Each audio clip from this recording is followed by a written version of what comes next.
चुनाव आयोग का सफेद झूठ बाहर, चुनाव आयोग के काम पर आशंका। एडवोकेट वाघमारे का सबसे बड़ा। लोक सेवा न्यूज चैनल में आप सभी का स्वागत है कि उनसे मुलाकात करवा देते हैं। सर जी नमस्ते। नमस्ते। सर जी क्या नाम है आपका? मेरा नाम एकनाथ भगवान वाघमारे जी।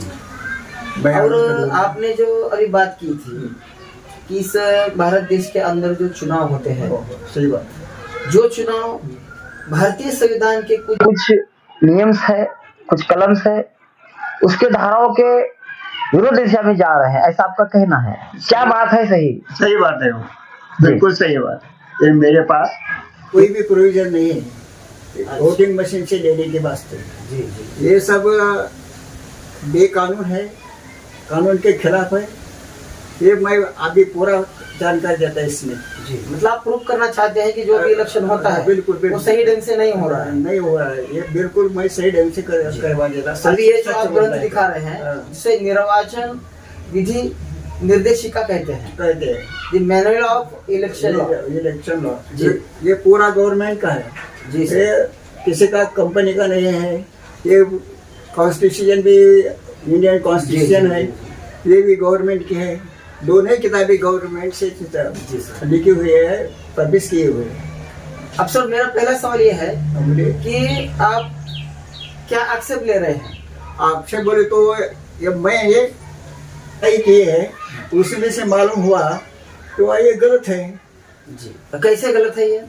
मैं आपको सेक्शन दिखाता हूँ। जी। ये सेक्शन वैल्यू नंबर 1 है, इलेक्शन लॉ का वैल्यू नंबर 1 है। अच्छा जी। और इस इलेक्शन वैल्यू नंबर 1 में जी पेज नंबर 90 है, 90 है। जी।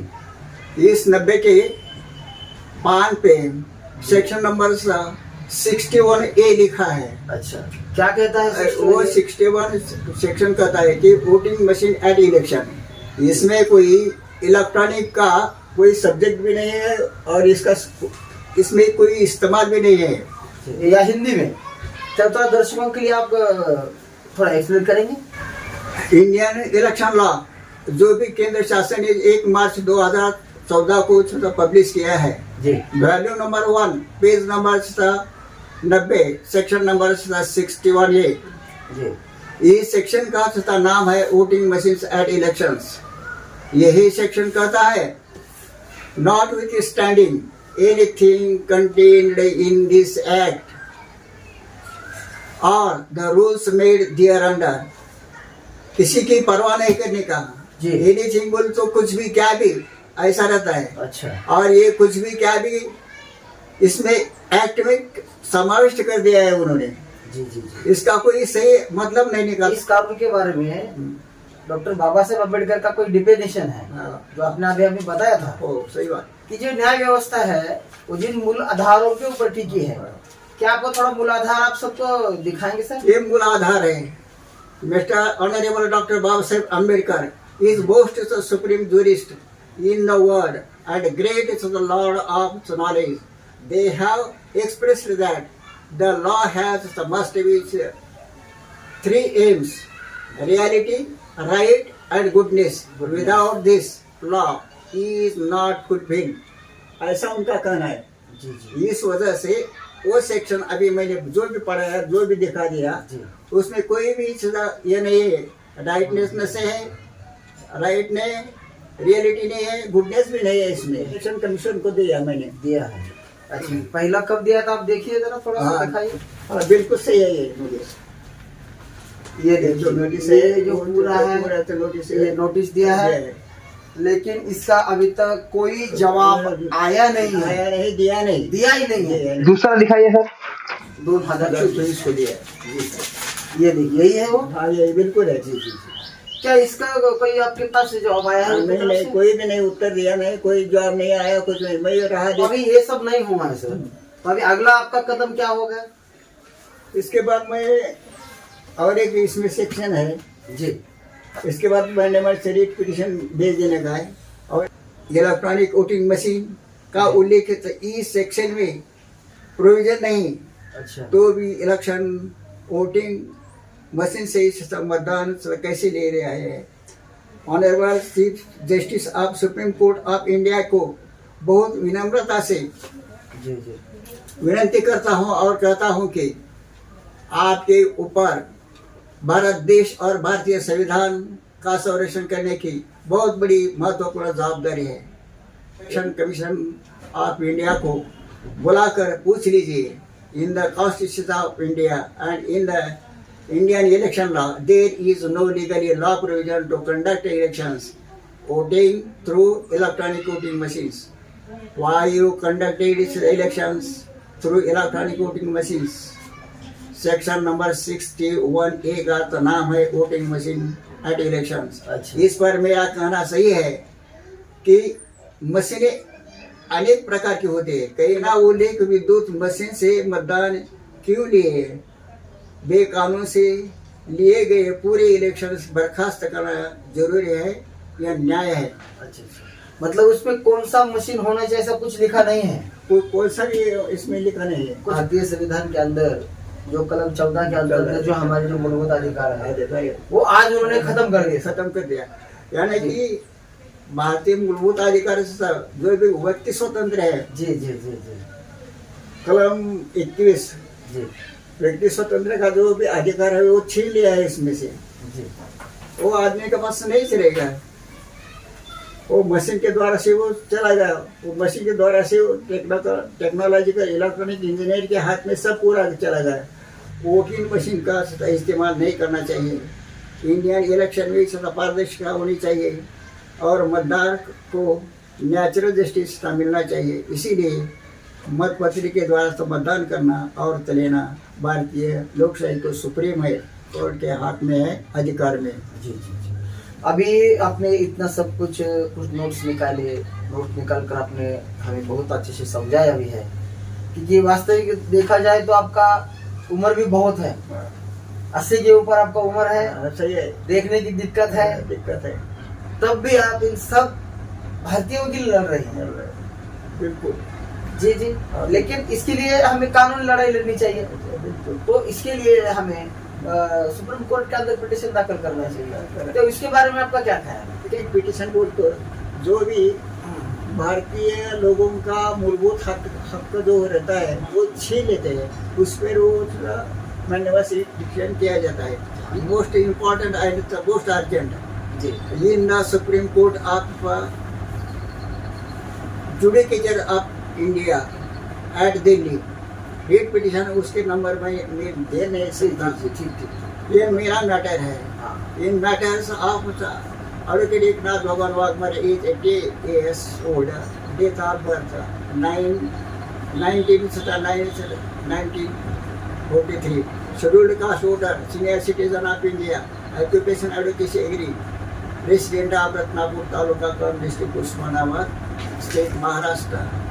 इसके कई कलम है इसमें। इस कलम के अंदर मैंने ये रीट पिटीशन डाल दिया है।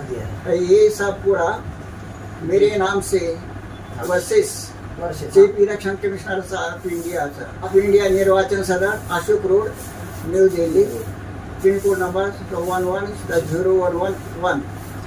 अच्छा सर, अभी आपने ये दाखिल किया है?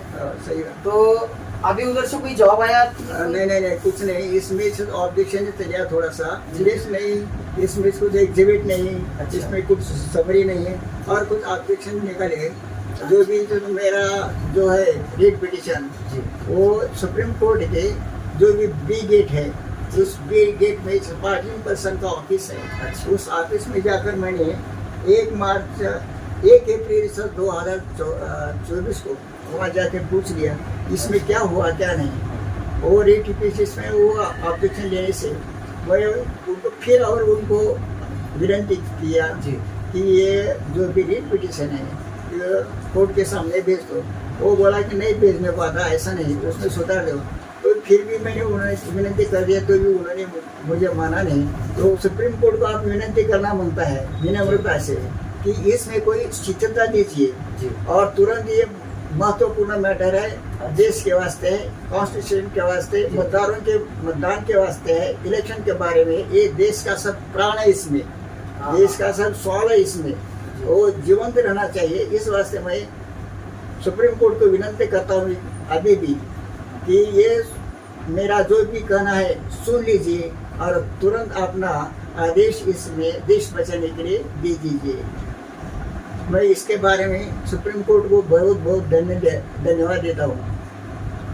अच्छा जी, जैसे सुप्रीम कोर्ट ने जैसा कुछ गाइडलाइन दी है, वैसे ही गाइडलाइन के हिसाब से या तालुका स्तर कोर्ट होता है या सेशन कोर्ट होता है या खंडपीठ होता है, ऐसे ही काम चलता है कि कोई अलग तरीका है होता है? मैंने अलग तरीका रहता है सुप्रीम कोर्ट में और हाई कोर्ट में। वो ड्राफ्टिंग जो रहती है, अच्छा, उसमें फर्क रहता है। सुप्रीम कोर्ट में और हाई कोर्ट में जो ड्राफ्टिंग होती है, जी। उसी ड्राफ्टिंग से वो उस कोर्ट में डालना पड़ता है। अच्छा। लेकिन जो निचले वाले कोर्ट रहते हैं, जो जूनियर कोर्ट रहते हैं, सीनियर कोर्ट रहते हैं, डिस्ट्रिक्ट कोर्ट है, अच्छा। उसमें वैसी ड्राफ्टिंग नहीं होती। इसी मापे से मैंने क्या कर रहा कि वो जो मुझे आदत गिरी, उस आदत से मैंने क्या करा कि वो मैंने बस पिटीशन बना के सुप्रीम कोर्ट में भेज दिया। ये मैंने पर्पज वो ऐसा नहीं कर दिया, तो मेरी गलती खास बोल के तब तो ये अपना जानबूझ के नहीं कर दिया, वो ऐसी हो गए है। फिर भी आपने विनम्रता पूर्वक शिथिलता तो मांगी है। मांगे शिथिलता देना मांगता है देना। और वो विनम्रता से मानता हो और जी, तुरंत भी न्याय देना मानता हो। कब तक ये प्रकरण चालू हो जाएगा ऐसा लगता है आपको? उसका मैं कोर्ट के ऊपर रहता है। ये मशीन के थ्रू जो इलेक्शन होता है, वोटिंग होता है, तो ये आपको बिल्कुल सही नहीं लगता है? बिल्कुल सही नहीं बोले तो एब्सोल्युटली सही नहीं हो। मैं नहीं बोलता, ये किताबें बोलते हैं। अच्छा, मेरा उसमें उसको कोई थोड़ा आता जी, हाँ, हाँ। जो भी किताबें बोलते हैं वो गवर्नमेंट की किताबें, मेरी थोड़ी है। जी। तो इस किताब से मैं बोल रहा हूँ, जो भी है वो गवर्नमेंट का है, मेरा नहीं है। आप सब पूरे इंडिया में जितने भी पॉलिटिकल पार्टी है, अच्छा, हाँ, हाँ। तो जो भी पॉलिटिकल पार्टी है उन्होंने भी पढ़ना चाहिए। उन्होंने भी वो जो Rights है पढ़ना चाहिए। वो कानून पढ़ना चाहिए। Election law value number 1 page number 19 section number 61A और दूसरा सेक्शन भी पढ़ लीजिए। इस वैल्यू में value number 1 page number 117 section number 146C वो भी पढ़ लीजिए। वो सेक्शन क्या बोलते हैं सही सही उसमें से अर्थ निकालो, जो भी आपको ज्ञान मिले उस बारे में वो ज्ञान लेके आप अगली बात कर सकते हैं। जो भी मूवमेंट है वो कर सकते हैं। तब लड़ाई तो आपने अभी शुरू की है, क्या होगा ये तो वक्त ही बताएगा। तो इंडिया की पूरी जान सुप्रीम कोर्ट के अधिकार में है, हाथ में है। अच्छा अच्छा, वो बचा सकते हैं। बाकी मतलब कितने खाली सुप्रीम कोर्ट ही बचा सकता है, बाकी और खाली कोई नहीं। कोई बचा सकता नहीं। इस पूरे इंडिया के हर एक आदमी को मालूम हुआ और सब लोगों को मालूम हुआ तो भी कुछ फायदा नहीं। सामान्य तक बात होती है कि जब हम चंद्रयान भेज सकते हैं, पूरा रिमोट हम जमीन से करते हैं, जमीन पर से।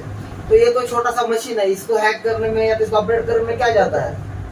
इसलिए सब लोगों के दिल में एक डर है कि हमारा दिया हुआ जो वोट है, तो हमने जिसको चुना है उसको जाता है या नहीं जाता है? नहीं जाता, वो शक रहती है उसमें, उसे शक रहता है उसमें, मतदान करने को जाता है। अच्छा, एक सेकंड में उसको अप्रोच हो जाता है, मिलता है। हाँ। और मेरा कि प्रतिनिधि मैंने को वोट मेरा किया वोट है, तो उसको मैंने दिया सही है। आदमी को दिया है।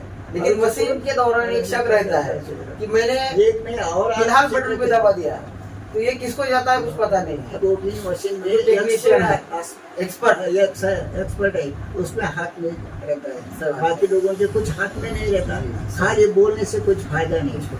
संसद के अंदर बहुत टाइम ऐसे डेमो करके भी दिखाया है, लेकिन उसके ऊपर कोई एक्शन नहीं हुआ है। इसका क्या मतलब हो सकता है? ऐसा रहता है कि कोर्ट की मर्जी रहती है। अच्छा, ये सब कोर्ट की मर्जी रहे। मैं क्या बोला कि सब जान बचाना है तो कोर्ट बचा सकते हैं। तो न्यायपालिका तो स्वतंत्र है उसमें। सही बात है। तो उसके ऊपर कोई पॉलिटिकल दबाव वगैरह ऐसा हो सकता है, ऐसा लगता है आपको? ये मैं बोल नहीं सकता। जी जब बोलेंगे तब वो प्रूव करके देना पड़ता है। जी, सही बात है, प्रूव करके देना पड़ता है। तो मैं वो नहीं बोलूँगा। बहुत बड़ा काम कर रहे हैं इस भारत देश का भारतीय संविधान, जो संविधान के अंदर से यहाँ का पूरा भारत देश चलता है, तो उनको न्याय मिलना चाहिए। बिल्कुल इसी हिसाब से आपने ये पिटीशन दाखिल किया है, जल्दी से जल्दी ये चालू हो जाए और जनता के हित में इसका निर्णय आ जाए, ऐसी शुभकामनाएं हम आपके साथ करना चाहते हैं। और आपने हमारे साथ आ गए, अच्छी सी बात की। वैसे तो ये मराठी चैनल है, हिंदी में हम इसलिए आपका मुलाकात इंट्रोड्यूस कर दिया क्योंकि काफ़ी और राज्यों के अंदर हमारा भाषा नहीं जाता है, तो हिंदी बहुत सारे राज्यों में भी जाता है, बहुत लोगों को समझ भी आ जाता है। इसीलिए आज का मुलाकात थोड़ा सा आपके साथ हिंदी में लिया गया है। तो आपका बहुत बहुत धन्यवाद। बहुत ही बढ़िया काम आप कर रहे हो। जो सिर्फ इतने उम्र है तो सब अपने बाल बच्चों के साथ, नाती पोती के साथ खेलते हैं सर, लेकिन आप आज भी एक आम इंसान के लिए आप कोर्ट की लड़ाई लड़ रहे हैं। बिल्कुल, ये बहुत ही बढ़िया बात है। मैं आपसे विनती करता हूँ, हाथ जोड़ के बहुत विनम्रता से आपको विनती करता हूँ, यानी कि आपको बोले तो सब इंडिया के लोगों को भी, कि सुप्रीम कोर्ट के पास आपकी आवाज़ आनी चाहिए, मेरी आवाज़ आनी चाहिए। इस वीडियो को लाइक करें, हमारे चैनल को सब्सक्राइब कर बेल आइकन जरूर प्रेस करें